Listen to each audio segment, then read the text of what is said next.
I was standing in the parking lot behind my second job, my breath fogging in the cold air, my feet aching so badly I could barely feel my toes, when my phone buzzed with a message from my dad. It was close to midnight, Christmas lights flickering weakly on the brick wall across from me, and all I could think about was how many hours I still had to sleep before doing it all over again tomorrow. The message was cheerful, almost giddy. "Come home early for Christmas. We have a big surprise this year." I remember smiling despite myself, because part of me still wanted to believe that all of this, the double shifts, the skipped meals, the constant exhaustion, was worth it for moments like that. As I unlocked my car, my phone buzzed again, this time with a notification from social media. I tapped it without thinking. And there it was.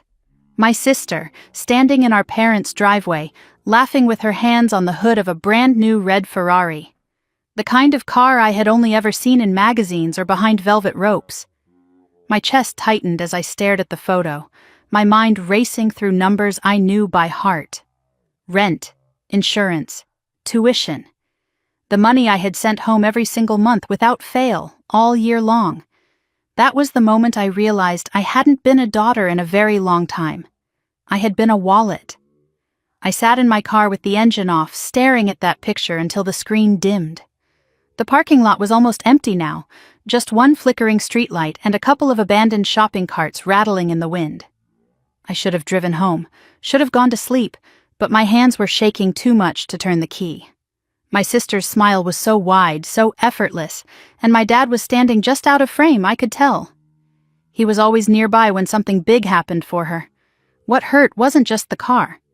It was how normal it looked to them, how natural it seemed that she would get something so extravagant while I was counting quarters at a vending machine between shifts. I kept thinking maybe there was an explanation. Maybe the money hadn't come from me. Maybe it was a loan or a miracle or anything other than what my gut already knew. But deep down, a familiar voice whispered, the same one I had ignored for years. "You already know where that money came from."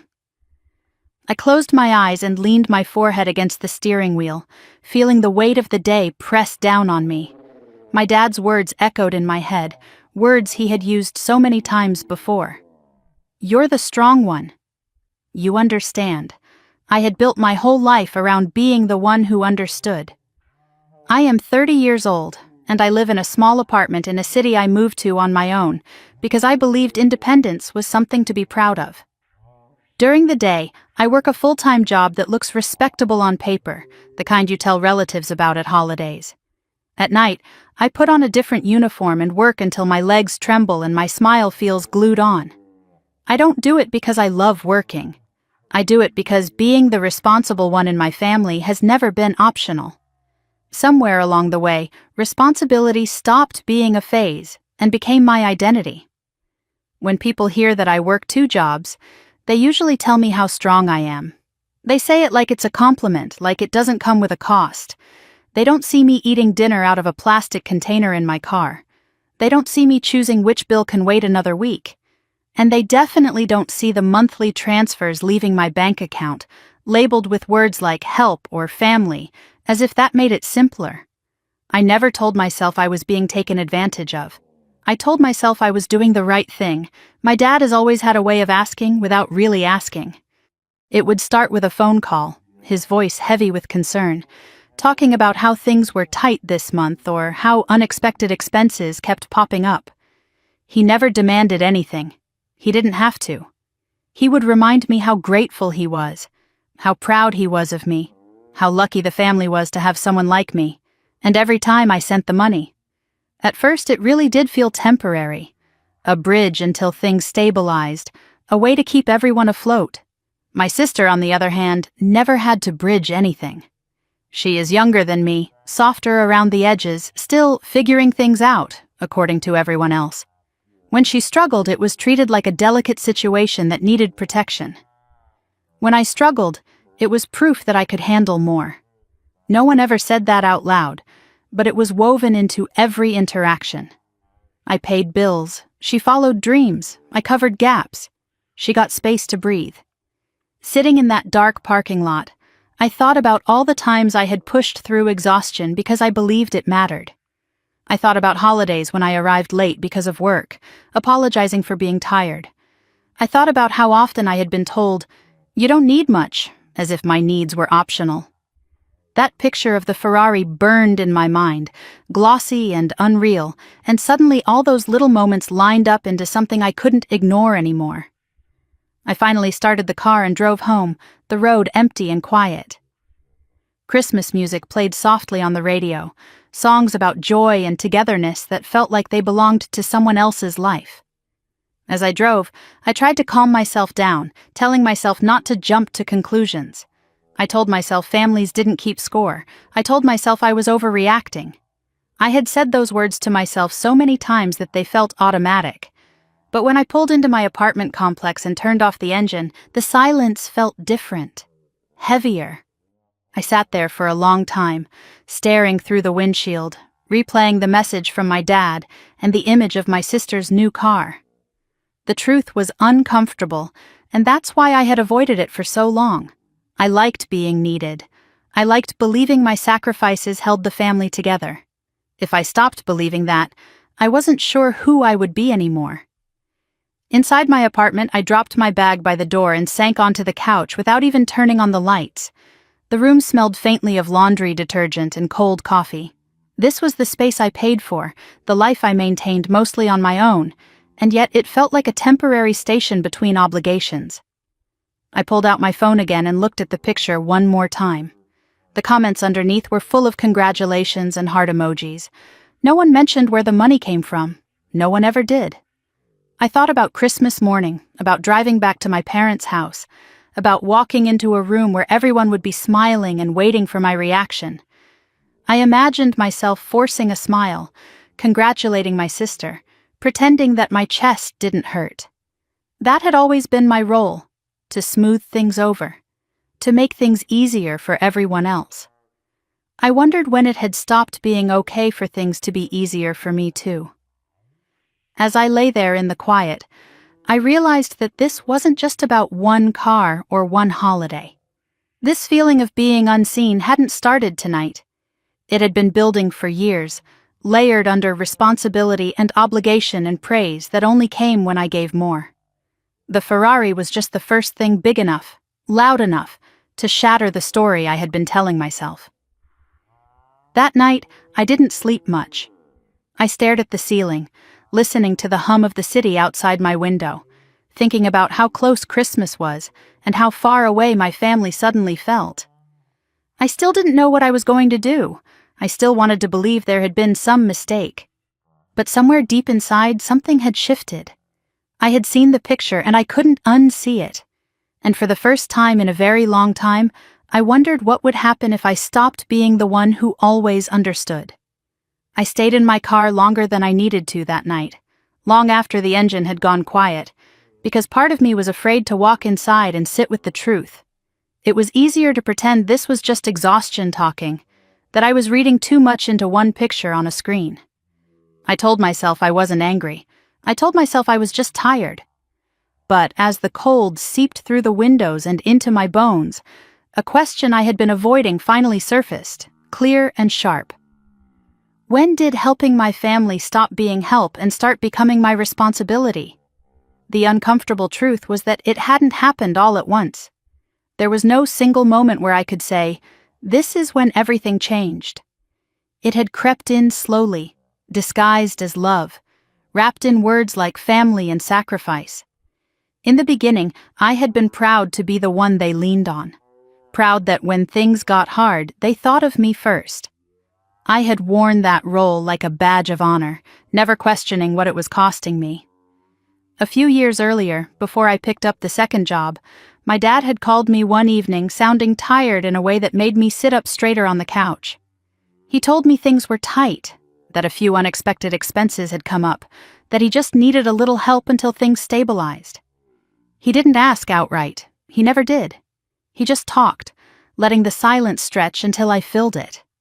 I remember saying yes almost immediately, reassuring him that it was no problem, that I had it covered. When I hung up, I felt useful, needed, loved. That first transfer felt temporary, like a bridge. I told myself it was what families did. When one person stumbled, another stepped in. I didn't think of it as sacrifice back then. I thought of it as teamwork. I was working full-time, doing okay, and the idea that my money could ease their stress made me feel closer to them, even from miles away. But the calls didn't stop. They just changed shape. One month it was a repair that couldn't wait. Another month it was insurance that had gone up unexpectedly. Then it was my sister's tuition, framed as an investment in her future. Each time the amount crept a little higher, the urgency a little sharper. And each time I said yes, because saying no felt like betraying the role I had already accepted. That was when I took the second job. I told myself it was temporary too, just until things settled down.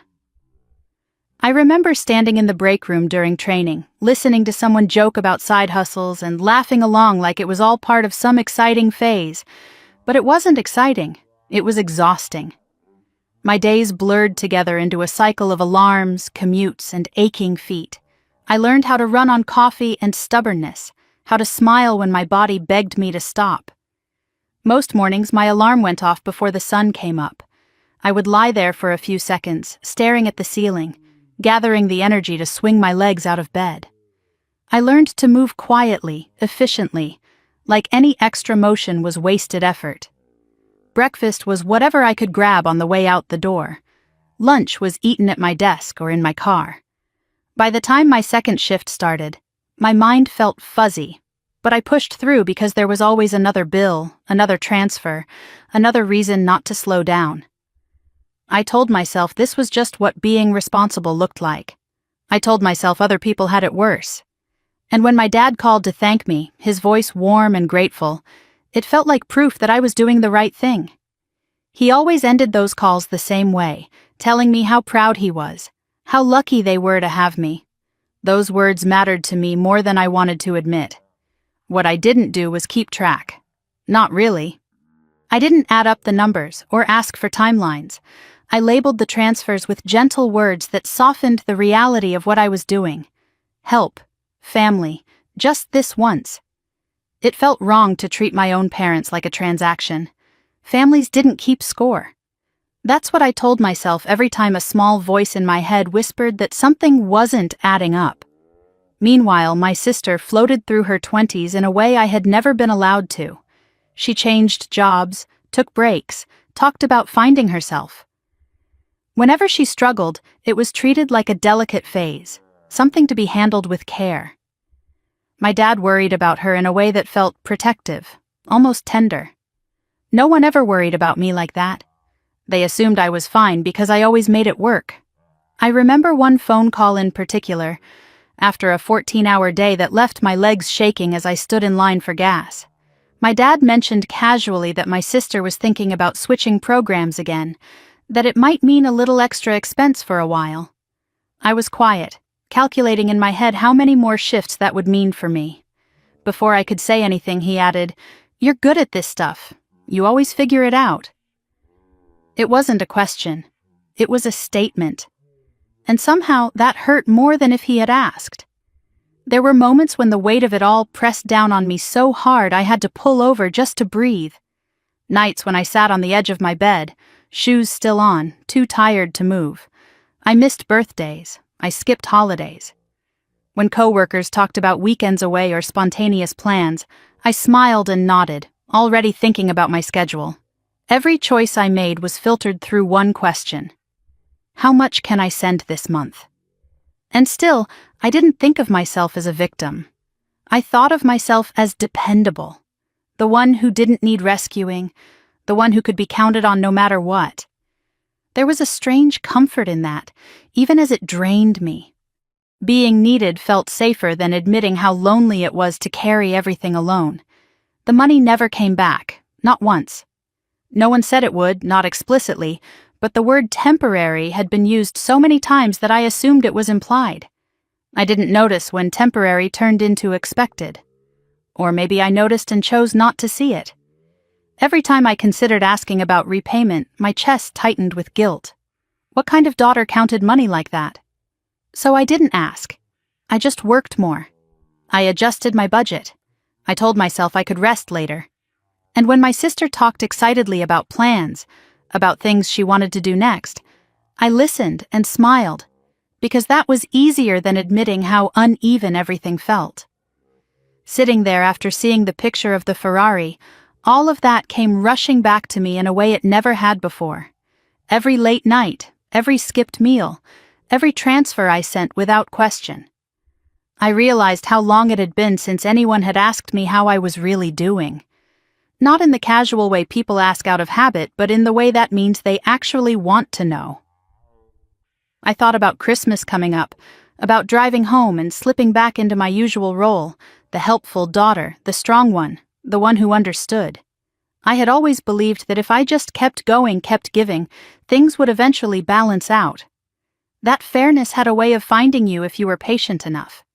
But as I finally climbed out of my car and headed inside, the cold biting at my face, I felt something new stirring under the exhaustion. A quiet unease. A sense that maybe I had misunderstood my role all along. Maybe the reason things never felt settled was because they weren't meant to. And as much as I wanted to believe this was all just a misunderstanding, I couldn't ignore the thought that kept returning, heavier each time. I had been holding everything together for so long that no one remembered what it was like without me. And the scariest part wasn't how much I had given. It was the growing realization that no one had ever planned on giving anything back. I didn't start questioning things because I wanted to find fault. I started because my body was finally forcing me to slow down. And in that stillness, patterns I had ignored for years began to surface. The truth is, favoritism doesn't always announce itself loudly. Sometimes it hides behind soft words, behind concern, behind what looks like love. And in my family it had always worn a very familiar face. Growing up, my sister and I were treated differently in ways that were easy to excuse at the time. She was the younger one, the sensitive one, the one who needed more attention. I was the capable one, the independent one, the one who didn't need as much. When she cried, people rushed to comfort her. When I struggled, I was told I'd figure it out. That difference seemed small back then, almost logical. Someone had to be strong, and I had learned early that it was going to be me. As adults, that dynamic didn't disappear, it just changed shape. My sister's mistakes were met with understanding. Mine were treated as learning experiences I should handle on my own. If she changed her mind about school or work, it was framed as growth. If I hesitated or expressed doubt, it was seen as unnecessary stress. I didn't resent her for it, not consciously. I loved her. But I couldn't ignore how often her comfort came before my stability. I remember a family dinner not long ago, one of the few times we were all together. My sister was talking about how overwhelmed she felt, how life was moving too fast. My dad leaned forward, concern etched into his face, asking what she needed, what could be done to make things easier for her. When the conversation turned to me, he smiled and said, "You're always so put together. I don't worry about you." Everyone laughed, like it was a compliment. I laughed too, even though something in my chest tightened. That sentence stayed with me longer than it should have. "I don't worry about you." It sounded harmless, even kind, but underneath it was an assumption that I didn't need care, that I didn't deserve the same softness. Being dependable had become a way for people to excuse not showing up for me. And the more dependable I was, the less anyone questioned whether I needed anything in return. When money entered the picture, that imbalance became impossible to ignore. My sister never had to ask how the bills were being paid or where the money came from. She was protected from that stress, shielded from the reality of adult responsibilities. Meanwhile, my financial contributions were treated like a given, a resource that existed because I existed. No one asked if it was hard for me. No one wondered what I was giving up. There were moments when I tried to speak up, small ones, tentative ones. I would mention how tired I was, how long my days felt. The responses were always the same. "You're just overworked." "You're too hard on yourself." Or worse, "You chose this." The implication was clear. If I was exhausted, it was my own doing. If I was struggling, it was because I hadn't managed myself better. That framing made it impossible to ask for help without feeling weak or ungrateful. My sister, on the other hand, was never told she chose her struggles. They were treated as things that happened to her, things she needed support to get through. I watched that contrast play out over and over again, telling myself it didn't bother me, that it was just how families worked. But each time I swallowed my feelings, something inside me hardened a little more. I started to notice how often my needs were minimized, not out of cruelty but out of habit. If I mentioned wanting to take a break, someone would remind me how lucky I was to have opportunities. If I talked about stress, it was reframed as ambition. My discomfort was always reinterpreted into something more acceptable, something that didn't require anyone else to change. One afternoon, after a particularly long stretch of work, I called my dad just to hear a familiar voice. I didn't ask for anything. I just wanted to talk. The conversation drifted, as it always did, toward my sister. He told me about her plans, her worries, the things she was excited about. When I mentioned how busy I'd been, there was a brief pause, then he said, "Well, you've always been good at handling things." The call ended soon after. I hung up feeling strangely empty, like I had reached out and found nothing there to catch me. That was when I started to understand that being the responsible one had come with an unspoken rule. I wasn't supposed to need reassurance. I wasn't supposed to ask for balance. My role was to give, not to receive. And as long as I played that role well, everyone else could remain comfortable. I tried to tell myself that this wasn't favoritism. That word felt too harsh, too accusatory. I told myself it was just circumstance, just personality differences. But the more I replayed moments from my life, the harder it was to deny the pattern. When resources were limited, they flowed toward my sister. When sacrifices were required, they flowed toward me. That wasn't coincidence. That was a system. What hurt the most wasn't that my sister was supported. It was that my support was invisible. The checks I sent, the hours I worked, the exhaustion I carried, none of it seemed to register as something that cost me anything. It was as if my capacity was endless in their eyes, a well that could never run dry. I started asking myself uncomfortable questions. If I stopped helping, what would happen? Would anyone notice the absence, or would they just be angry that the safety net was gone? I didn't like where those questions led, so I pushed them aside. It felt disloyal to even think them. But then there were moments that forced the truth closer, like the time my sister casually mentioned a purchase she was excited about, something expensive that she brushed off as no big deal. I knew without asking that money had come from somewhere, and I knew it hadn't come from her. The realization didn't make me angry right away. It made me tired in a way I couldn't shake. I began to see how often my family framed my contributions as choices rather than necessities. I chose to work more. I chose to help. I chose to send money. That language conveniently removed their responsibility from the equation. If it was my choice, then they didn't owe me anything in return. Not gratitude, not consideration, not fairness. One evening, as I lay in bed staring at the ceiling, I tried to imagine what my life would look like if I wasn't carrying everyone else's weight. The thought felt almost foreign, like imagining a life in another country. I didn't know who I would be without that role, and that scared me more than exhaustion ever had. The picture of the Ferrari lingered in my mind, not as a shock anymore, but as a symbol. It represented everything that had been quietly wrong for years. The imbalance, the unspoken expectations. The way love had become conditional on how much I was willing to give. I wasn't ready to confront anyone yet. I wasn't even ready to admit all of this out loud. But something fundamental had shifted. I could no longer tell myself that things were fair in their own way. I could no longer ignore the fact that my sister was protected while I was relied upon, and that those two roles were never meant to be equal. As Christmas drew closer, I felt a growing sense of unease that I couldn't name. I went through my routines on autopilot, working, saving, sending money, but it all felt heavier now.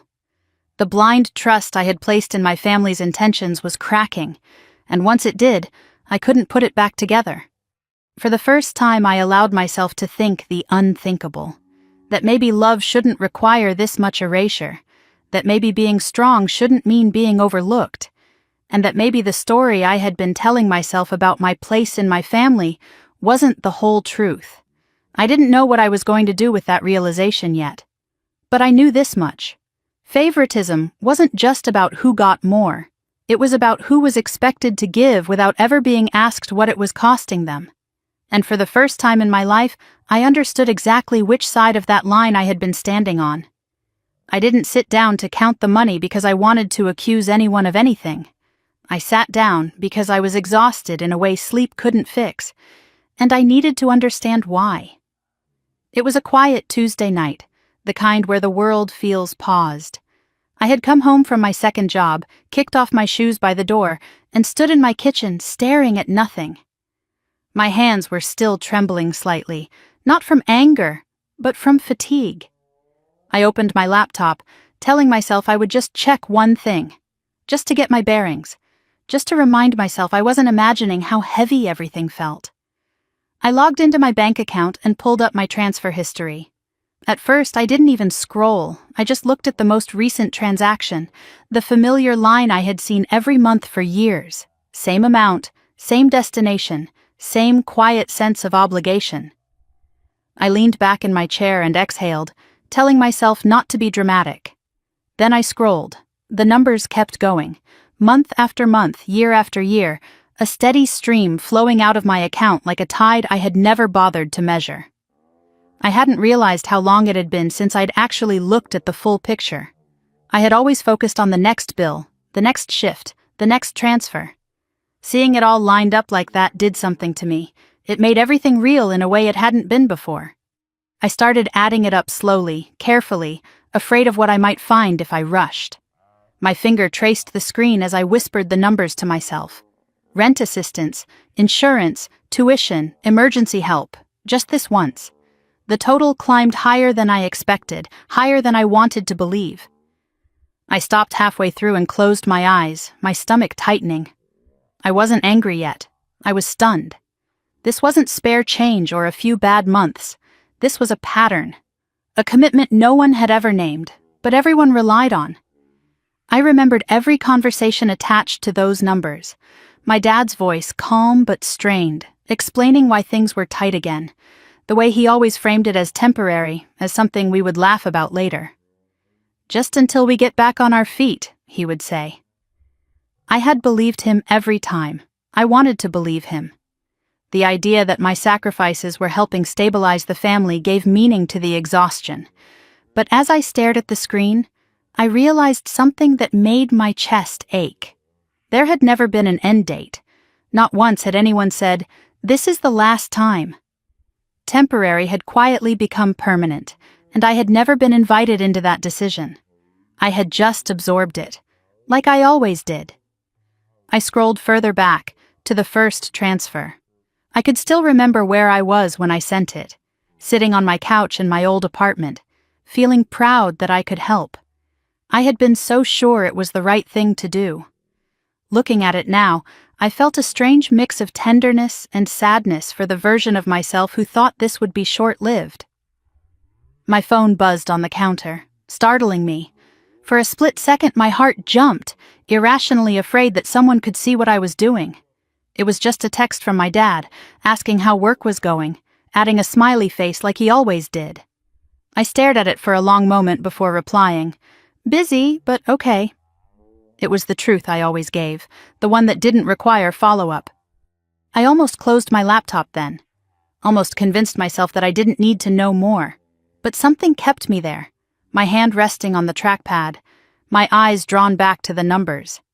I kept scrolling until I reached the most recent months, the ones where my hours had increased, where my own savings had stalled.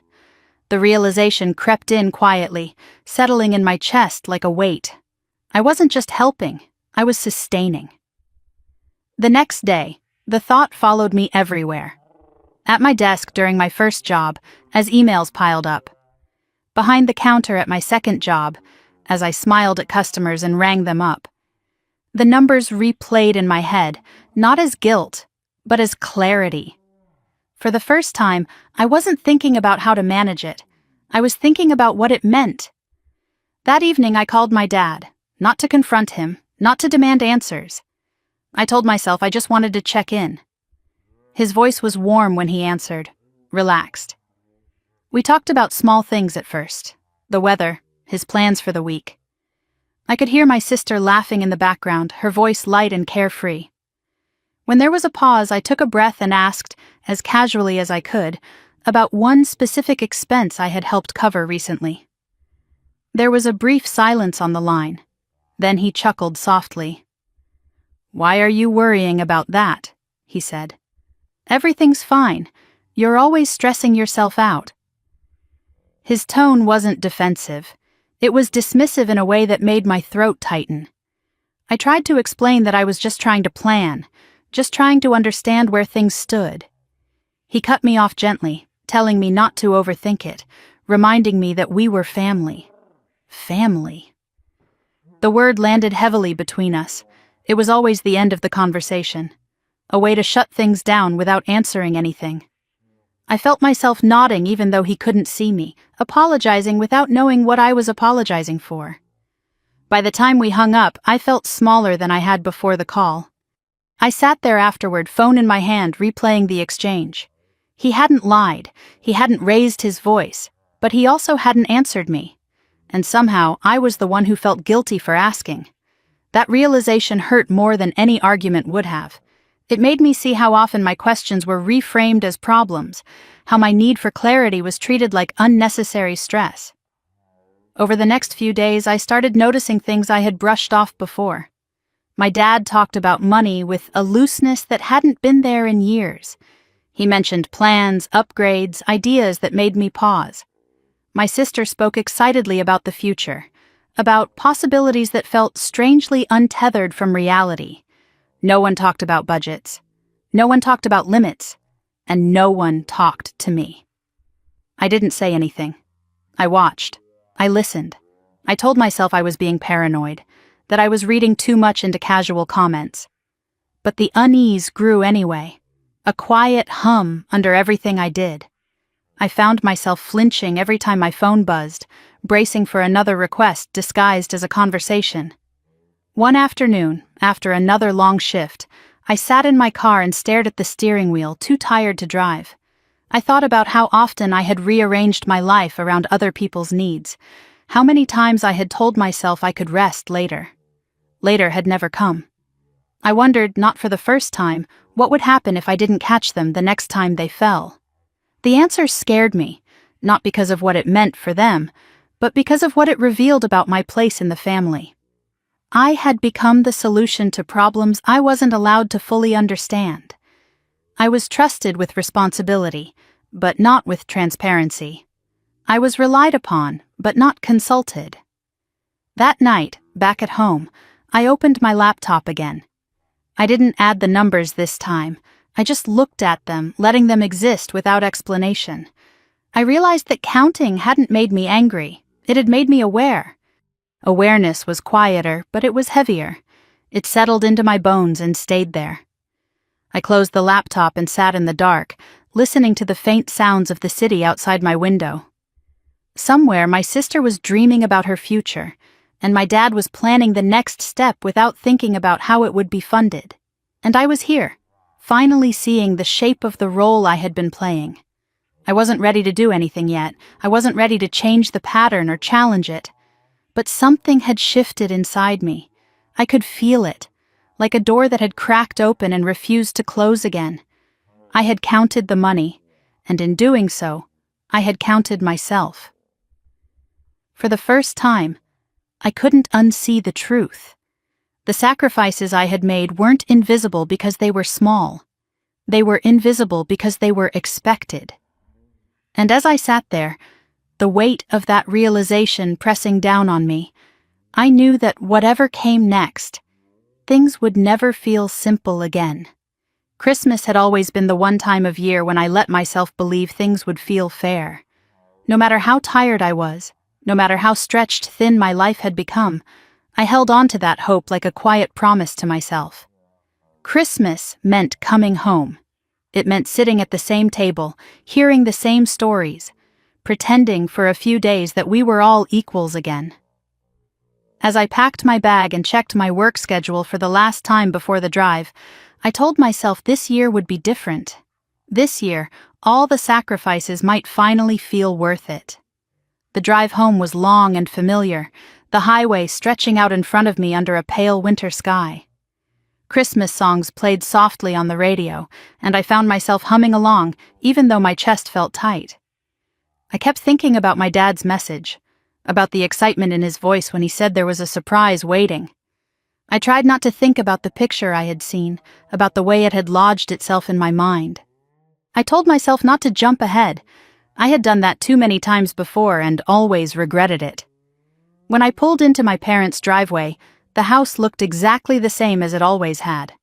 Lights twinkled along the roofline, the front windows glowing warmly. For a moment, standing there with my engine idling, I felt a wave of relief. This was home. Whatever doubts I had carried with me felt smaller in the face of that familiar sight. I grabbed my bag, took a deep breath, and walked inside. The first thing I noticed was the noise. Laughter filled the house, louder and brighter than I expected. My dad greeted me with a hug that felt hurried, distracted. My sister appeared a second later, her smile wide, her energy almost buzzing.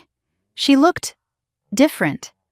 Not older or younger, just charged with a kind of excitement I hadn't seen in a long time. I told myself it was just the holiday spirit, but something in my stomach twisted. No one asked about my drive. No one asked if I was tired. The conversation moved around me, not toward me. I followed them into the kitchen, setting my bag down quietly, slipping back into the role I knew so well. The helper, the one who filled in the gaps. I started unpacking groceries, offering to help with dinner, doing what I always did. It felt automatic, like muscle memory. As the afternoon went on, I noticed the small things. My dad kept checking his phone, smiling to himself. My sister was unusually quiet whenever I looked directly at her, then overly animated when she turned away. There was a sense of anticipation in the air, like everyone was waiting for a cue I hadn't been given. I laughed when they laughed, nodded when they talked, but the unease kept building, a low hum under everything. At one point, my dad clapped his hands together and said something about this being a special Christmas. He looked at my sister when he said it, not at me. I felt a familiar sting, quickly buried under years of practice. I told myself I was imagining it. I had spent too much time alone lately. I was reading too much into things. Dinner was busy and loud. I moved around the kitchen, setting plates, refilling glasses, doing the small tasks that kept everything running smoothly. No one asked me to. They never had to. This was the role I had perfected. At the table, conversations overlapped, stories bounced back and forth. I smiled and listened, adding a comment here and there, though it felt like my words floated away before anyone could catch them. My dad made an offhand remark about how hard I worked, the kind of comment that sounded like praise but landed hollow. "You're used to it," he said, as if that explained everything. "You don't need much." The table laughed softly, and I laughed too, even as something inside me shrank. It wasn't the first time I'd heard that sentence. It was just the first time I really heard what it meant. After dinner, we moved into the living room. The Christmas tree glowed in the corner, presents stacked neatly underneath. I sat on the couch, hands folded in my lap, watching my sister pace slightly, her excitement barely contained. I felt like a guest in my own family, waiting for instructions on how to react. A part of me still hoped the surprise my dad had mentioned would be something harmless, something small that I could smile through without effort. For a moment, there was a calm I hadn't felt in a long time. The house smelled like pine and food and warmth. I leaned back against the couch, letting myself believe that this was what family was supposed to feel like. That maybe I had been wrong to question things, that maybe all the tension I had been carrying would dissolve once we were together. Then I noticed the keys. They were sitting on the coffee table, slightly apart from the rest of the clutter. Not house keys, not old worn car keys. These were sleek and unfamiliar, the kind you notice even when you're not looking for them. My eyes kept drifting back to them, drawn by something I couldn't name. I watched as my dad glanced at them, then at my sister, a quick look passing between them. "What are those?" I asked lightly, my voice casual, like I didn't already feel a knot forming in my stomach. My sister's laugh was too quick. "Oh, nothing," she said. "Just something Dad's been dealing with." My dad cleared his throat and changed the subject, talking about dessert, about coffee, about anything else. The keys stayed where they were, silent and heavy. I told myself to let it go. I had ruined enough moments in my life by asking questions that made people uncomfortable. I focused on the tree, on the lights, on the soft glow filling the room. I reminded myself that Christmas wasn't about things. It was about being together. It was about showing up. Later that night, as everyone started to drift off, I went upstairs to the guest room. I lay on the bed staring at the ceiling, listening to the muffled sounds of the house settling around me. Laughter echoed faintly from downstairs, followed by the low murmur of voices. I couldn't make out the words, but the tone was light, celebratory. I felt strangely separate from it, like I was listening through a wall I hadn't realized was there. I thought about the year I'd had. The long hours, the constant juggling, the money I'd sent without question. I thought about how much I had pinned on this visit, on this holiday. I realized how desperately I had needed it to mean something more than just another obligation. My chest tightened as I turned onto my side, pulling the blanket closer. Sometime in the night, I heard a sound that made my eyes snap open. A low mechanical noise, distant but unmistakable. I sat up, listening. There it was again. The sound of the garage door opening. I held my breath, heart pounding, as the noise echoed through the house. I told myself it was nothing. Someone grabbing something. Someone stepping out for air. Still, I couldn't shake the feeling that something was about to shift in a way I couldn't prepare for. I lay back down, staring into the darkness, my thoughts racing. Tomorrow was Christmas morning. Tomorrow, whatever this surprise was, would be revealed. I wanted to believe it wouldn't hurt. I wanted to believe I was wrong about everything. I whispered that hope to myself like a prayer, even as doubt curled tighter around my ribs. That night, as the house fell quiet again, I realized how much I had been holding on to the idea of fairness, how much of my strength came from believing that things would eventually balance out. I didn't know yet that I was standing on the edge of the moment that would finally prove how wrong that belief had been. All I knew was that the anticipation I felt wasn't excitement anymore, it was dread. And still, lying there in the dark, I told myself one last time that the surprise waiting downstairs couldn't possibly be meant to hurt me. The sound of the garage door opening cut through the quiet house like a blade, pulling me fully awake before I even understood why my heart was pounding. I sat up in bed, the blanket slipping from my shoulders, and listened as the low mechanical hum faded into silence. For a moment I told myself to lie back down. Christmas morning wasn't here yet. Whatever was happening could wait. But something inside me already knew it couldn't. I slipped out of bed and opened my door slowly, careful not to make a sound. The hallway was dim, lit only by the faint glow of a nightlight near the stairs. Each step felt heavier than the last as I moved toward the sound, my bare feet cold against the floor. I wasn't angry, not yet. I was bracing myself, the way you do when you sense an impact coming, but don't know from which direction. When I reached the top of the stairs, light spilled up from below. The garage door was fully open now, and the overhead lights were on. I paused, my hand resting on the banister, my breath shallow. Then I took another step, and another, until I could see it. The Ferrari sat in the center of the garage like it belonged there. Bright red and impossibly new, its surface gleaming under the lights. It looked unreal, like something placed on a stage rather than parked in a family garage. For a split second, my mind refused to accept what my eyes were seeing. It searched for an explanation. Any explanation that didn't involve the truth pressing against my ribs. My sister stood beside it, her arms crossed loosely, her face glowing with excitement she wasn't even trying to hide. My dad was there too, one hand resting proudly on the hood, smiling in a way I hadn't seen in a long time. They were talking, laughing softly, caught up in a moment that had nothing to do with me. I felt the floor tilt beneath my feet. No one noticed me at first. I stood there on the stairs, frozen, as the scene unfolded in front of me. The car wasn't wrapped or hidden. There were no balloons or bows, no sense that this was a reveal waiting for the right time. It had already happened. I was late to my own family's celebration. My sister laughed, a sound so light and free it almost hurt to hear. She reached out and touched the side mirror, her fingers trailing over the glossy surface. "I still can't believe it," she said, shaking her head. "It's perfect." My dad chuckled, pride clear in his voice. "You deserve something special," he replied. Those words landed in my chest with a dull, echoing thud. I stepped down the last few stairs, my presence finally registering. My dad glanced up surprised, then smiled like nothing was wrong. "You're up early," he said. My sister turned toward me, her smile faltering just slightly before snapping back into place. "Merry Christmas," she said brightly. "Merry Christmas. I wanted to ask 1,000 questions. I wanted to scream.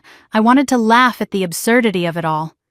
Instead, I stood there, my hands clenched at my sides, staring at the car. My brain started doing what it always did when things felt overwhelming. It calculated rent, insurance, tuition, emergency transfers, late nights, double shifts. The numbers lined up in my head without effort, forming a total I knew by heart now. I didn't need to ask where the money came from. My body already knew. "Isn't it amazing?" my sister said, stepping closer to me, her eyes shining. "Dad surprised me." She said it like that explained everything, like the word surprised erased the cost. My dad nodded, beaming. "I wanted to do something big this year," he said. "Something memorable." He looked between us, then back at her. "She's been through a lot." I waited. I don't know what I was waiting for. An acknowledgement, a pause, a question, something. But it never came. No one asked how I felt. No one checked my face or noticed how still I had gone. It was as if I were a piece of furniture that had wandered into the frame by accident. A relative appeared at the doorway behind me, drawn by the noise and the light. "Wow," they said, eyes widening. "That's incredible." They laughed softly and glanced at me. "Must be nice to have a sister like you." I felt something inside me crack, slow and quiet. I managed a smile, the kind I had perfected over years of swallowing discomfort. My sister hugged my dad, her head resting against his shoulder. The scene looked like something out of a holiday commercial, all warmth and generosity and joy. I stood just outside it, watching through an invisible barrier. They started talking about practical things then, insurance, maintenance, where she would keep it. The words washed over me, familiar and foreign all at once. I listened as if from underwater, my ears ringing. Each sentence confirmed what I already knew. This hadn't been a spontaneous decision. This had been planned, budgeted, decided, without me. I drifted backward without anyone noticing, stepping out of the garage and into the cold morning air. The contrast made me shiver. I wrapped my arms around myself and stared at the driveway, my breath coming out in short puffs. The sky was pale, the world still and quiet, as if nothing monumental had just happened. After a moment, I walked back toward the car. I didn't know why. Maybe I needed to touch it, to make it real. My fingers brushed against the metal, cold and smooth under my skin. It felt impersonal, indifferent, just an object. And yet it carried the weight of every sacrifice I had made, every boundary I had ignored. Standing there, something shifted inside me. The shock began to settle into something heavier, something clearer. This wasn't an accident. This wasn't a misunderstanding. This was the natural result of a pattern I had been part of for years. I had funded a life I wasn't allowed to live. I went back inside quietly and climbed the stairs to my room. The house felt different now, smaller somehow. I closed the door behind me and leaned against it, my knees threatening to give out. I slid down to the floor and sat there in the dim light, my heart racing. I didn't cry right away. I felt numb, suspended in a space where emotion hadn't caught up yet. I replayed the scene in my head, searching for a moment where things could have gone differently. A moment where someone might have looked at me and realized what this meant. But there wasn't one. What hurt the most wasn't the money. It wasn't even the car. It was the ease with which it had all happened. The way my absence from the decision hadn't been questioned. The way my contribution had been assumed, absorbed, erased. I thought about every time I had said it was fine. Every time I had reassured them that I could handle it. I thought about how often I had been praised for being strong, for being reliable, for not needing much. Standing there in the garage, invisible and silent, I finally understood the cost of that praise. Downstairs, laughter drifted up again, soft and content. They were celebrating. I lay back on the bed and stared at the ceiling, my hands resting on my stomach, feeling my breath rise and fall. The house was full, and yet I had never felt more alone. That Ferrari didn't just show me how they had spent my money, it showed me exactly who I was to them. Not a daughter to be protected or considered. Not a partner in decisions. I was a resource, a means to an end. Useful as long as I kept giving. As the morning light grew brighter, I felt something else settle in alongside the hurt. A stillness. A clarity I hadn't allowed myself before. I had crossed an invisible line, and there was no going back to the comfort of denial. I didn't know yet what I was going to do. I didn't have a plan. But I knew this much as I lay there listening to the sounds of Christmas morning unfolding without me. I would never be able to unsee what I had seen. And for the first time in my life, I wasn't sure I wanted to. I stayed in my room longer than I should have, lying still on the bed as if that might stop the morning from moving forward without me. Downstairs, the house hummed with life, coffee brewing, cabinets opening and closing, laughter drifting up the stairs, light and unbothered. No one came to check on me. No knock on the door. No quiet question asking if I was okay. The celebration hadn't paused just because I was hurting, and that realization sank deeper than the shock itself. Eventually, I forced myself to get up. I washed my face, stared at my reflection in the mirror, and barely recognized the woman looking back at me. My eyes were dull, ringed with exhaustion that went far beyond lack of sleep. I told myself I needed water, that I needed air, that I couldn't stay hidden in this room forever. So I opened the door and stepped back into the hallway, my movements careful, controlled. As I made my way down the stairs, the voices became clearer. My dad and my sister were in the kitchen, their tones casual, unguarded. They didn't know I was there. I slowed without meaning to, stopping just before the last step, my hand resting on the wall. I wasn't trying to eavesdrop. I was just there. At least she loved it, my dad was saying, his voice warm with satisfaction. That's all that matters. My sister laughed softly. Of course I did. It's insane, Dad. I still feel like I'm dreaming. There was a pause, then she added, almost as an afterthought, Do you think she noticed? I felt my stomach drop. My dad sighed, not heavily, not with guilt, but with something closer to impatience. She wouldn't understand, he said. You know how she is. She overthinks everything. The words landed with a quiet finality that stole the air from my lungs. My sister didn't argue. She hummed in agreement, the sound light, almost amused. Yeah, she said. She always does.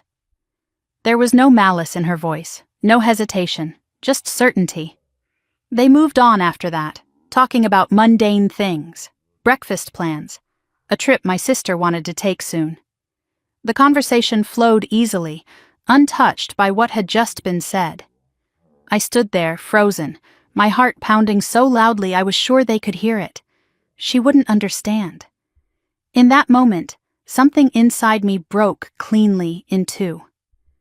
I had spent years believing that if I just explained myself better, If I was patient enough, if I chose the right words, I could be understood. I had blamed myself every time my feelings were dismissed, telling myself I hadn't communicated clearly, that I had been too emotional or too vague. Hearing my dad say that sentence so casually stripped that belief away. It wasn't that I wouldn't understand, it was that they didn't think I deserved to. I backed away slowly, my movements quiet and deliberate. I didn't want them to know I'd heard. Not yet. I retreated up the stairs and closed my door behind me, leaning against it as my chest rose and fell in shallow breaths. My hands were shaking now, not from shock but from something colder and sharper. The Ferrari hadn't been the real betrayal. It was just the object that made everything visible. This conversation, these few unguarded words, were the truth I had been avoiding for years. They didn't see me as a daughter. They saw me as a function. Someone who sent money. Someone who solved problems. Someone who absorbed stress so they didn't have to. My feelings weren't part of the equation. My understanding wasn't required. My role was to give, not to question. I walked to the mirror again and looked at myself, really looked. I saw all the versions of me that had shown up without complaint. The woman who worked late and smiled through exhaustion. The daughter who sent money and asked for nothing in return. The sister who cheered from the sidelines while quietly funding the game. I realized then how often I had said the words, "I understand." I had said them when I was tired, when I was hurt, when I felt overlooked. I had said them to keep the peace, to prove I was mature, to show I wasn't selfish. Those words had become my shield, and now I saw the cost of wearing it for so long. Understanding had never protected me. It had erased me. I sat on the edge of the bed and pressed my palms into the mattress, grounding myself. The anger I expected didn't come. Instead, there was a strange calm, the kind that settles in after a truth finally clicks into place. I wasn't furious. I was done lying to myself. I thought back over the years, replaying moments with new clarity. The way decisions were made without me. The way money disappeared without explanation. The way my concerns were brushed aside as stress or overthinking. It wasn't carelessness. It was design. They had built a system where my sacrifice was invisible and unquestioned, and I had helped them build it by never demanding more. Downstairs, the day carried on. Doors opened and closed. Plates clinked. The Ferrari was probably still gleaming in the garage, drawing admiration and excitement. I imagined my sister talking about where she would drive it first, my dad nodding along proudly. I imagined them existing comfortably inside a world I had paid for but wasn't invited to fully inhabit. I lay back on the bed and stared at the ceiling, my thoughts moving slowly now, deliberately. I wasn't spiraling. I was seeing. For the first time, I allowed myself to think something I had always pushed away. What if nothing I did would ever be enough? What if the problem wasn't that I hadn't given enough, but that giving was the only thing they valued? The realization hurt, but it was also freeing in a way I hadn't expected. If my worth in this family was tied to what I provided, then I had been chasing approval that was never meant to include me as a person. No amount of explanation would change that. I thought about confronting them right then, about walking downstairs and telling them I'd heard everything. The idea flickered and faded. There was no point. They hadn't said anything cruel. They hadn't raised their voices or insulted me. They had simply spoken the truth as they saw it. And that truth didn't include me. The rest of the morning passed in a blur. I stayed in my room until the house grew quieter, until the sounds of celebration dulled into routine. When I finally went downstairs, everyone acted normal, smiles, polite conversation. My sister avoided my eyes more than usual, but my dad was warm, almost cheerful. It was as if nothing significant had happened. I played along. I always had. But something inside me had shifted permanently. The words I had overheard replayed themselves again and again, not as a wound but as a warning. She wouldn't understand. The sentence echoed until it lost its sting and became something else entirely. Clarity. That night, back in the guest room, I lay awake listening to the quiet. I didn't feel the urge to cry. I didn't feel the need to justify myself. I felt resolved in a way that scared me just a little. I hadn't lost my family that Christmas morning. I had finally understood them. And once I understood, there was no way to go back to pretending I didn't.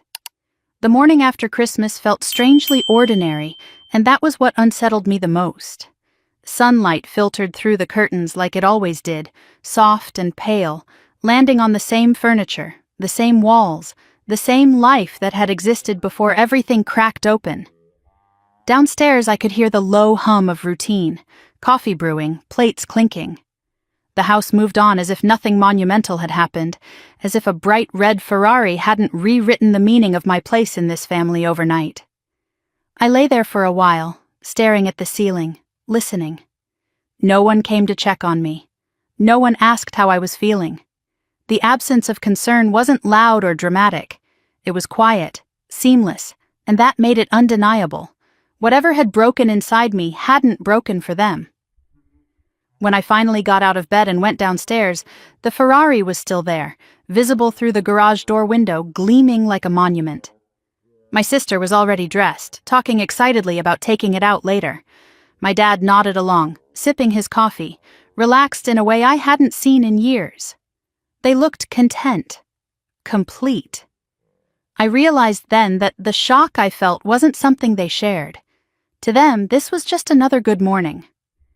I poured myself a cup of coffee and sat at the table, my movements slow, deliberate. No one spoke to me directly. Conversation flowed around me, never landing. I watched my sister laugh, watched my dad smile, and something inside me clicked into place with quiet finality. This wasn't about a car. It never had been. As the day went on, memories began surfacing without invitation, lining themselves up in my mind like pieces of a puzzle I had refused to assemble. I remembered the first time I sent money home, how proud I had felt. The first holiday I missed because I picked up an extra shift. The first time I told myself it was fine, that I didn't need much anyway. Each moment, insignificant on its own, now glowed with new meaning. I remembered a birthday years ago when my sister had been surprised with something she wanted, while my gift was a hug and a thank you for understanding. I remembered standing in my tiny apartment on the phone with my dad, reassuring him that yes, I could cover it, even though my stomach had dropped when I checked my balance. I remembered how often my exhaustion had been reframed as ambition, how my stress had been brushed off as overthinking. None of it had felt cruel at the time. That was the part that hurt the most. There had been no villain twirling a mustache, no dramatic declarations. Just a steady, unspoken agreement that I would give, and they would take, and we would all call it love. The phrase, "You're the strong one," echoed in my head,